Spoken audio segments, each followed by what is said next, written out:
এই পৃথিবীর শ্রেষ্ঠ বন্ধু হলো বাবা। ঠিক কিনা বলেন না? বাবার জন্য সুযোগ পেলেই কিছু না কিছু নিয়ে আসবেন।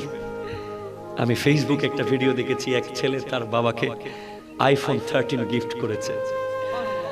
ওই বাবা কোনোদিন বোধহয় 3000 টাকার বা 1000 টাকার বেশি দামি মোবাইল কিনে নাই, সাহস করে নাই।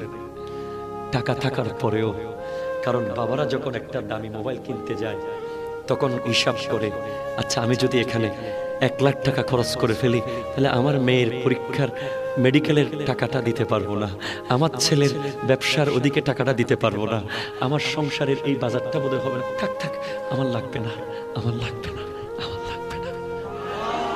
ঠিক কিনা বলেন না?